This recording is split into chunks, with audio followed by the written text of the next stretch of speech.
Can breathing help with how well you do in exams? And the answer is absolutely yes. I will give you my experience of going through formal education. We all spend about 16-20 years in formal education. But I was a kid and also as a teenager and young adult with sleep disorder breathing, waking up feeling lousy in the morning. So straight off, you're going into school, you're going into university, and you don't have the energy levels because you're feeling fatigued, and you're supposed to be able to hold your attention on the curriculum, on what the instructor is saying. I was doing a finals exam back in 1997, and I was feeling stressed going into the exam. Now, it would have been easy for me to feel stressed because I was a chronic mouth breather, constant nasal congestion, and as a result of mouth breathing, you typically breathe faster and upper chest.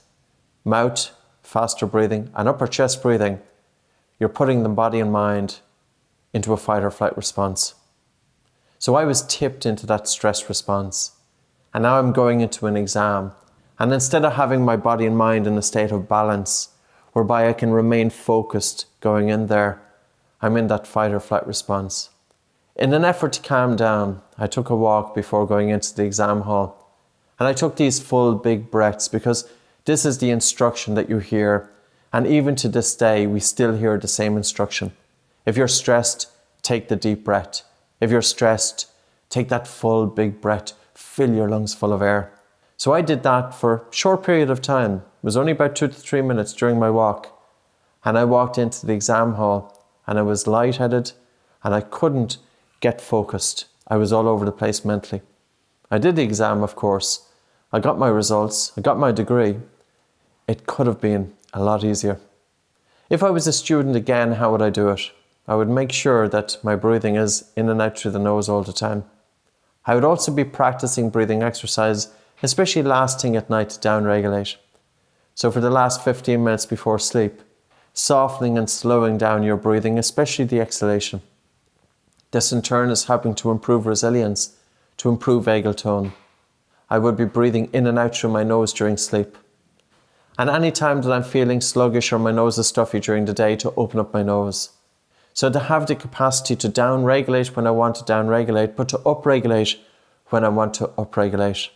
And in terms of going into the exam, before the exam, it's very important that you address your physiology. Because if you're feeling stressed and if you're feeling anxious, you're not going to have the same degree of attention.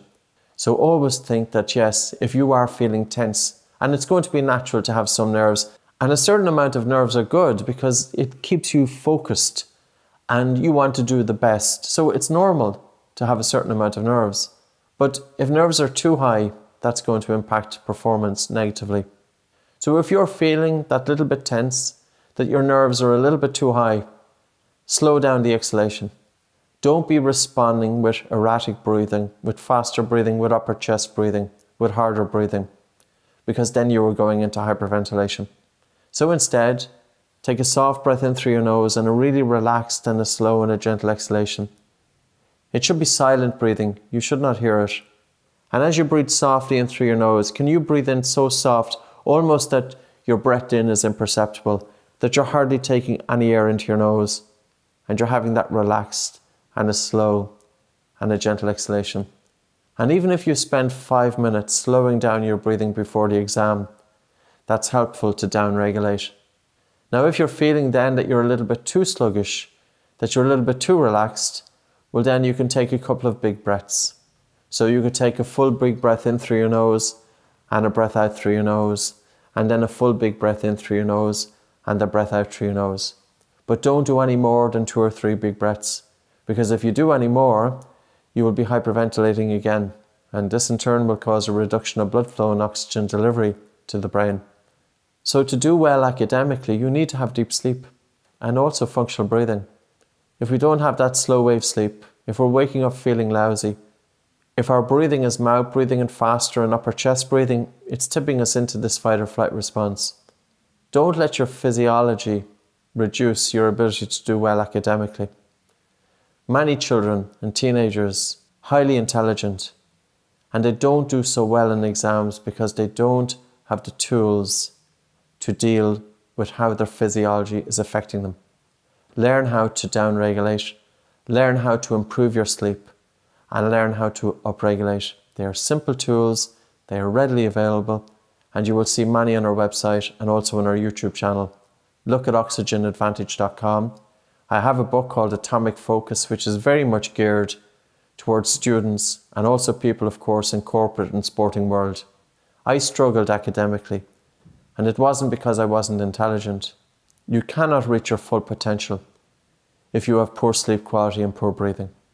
So make simple changes to your life, and these benefits are not just for your academic career. They will be for your entire life.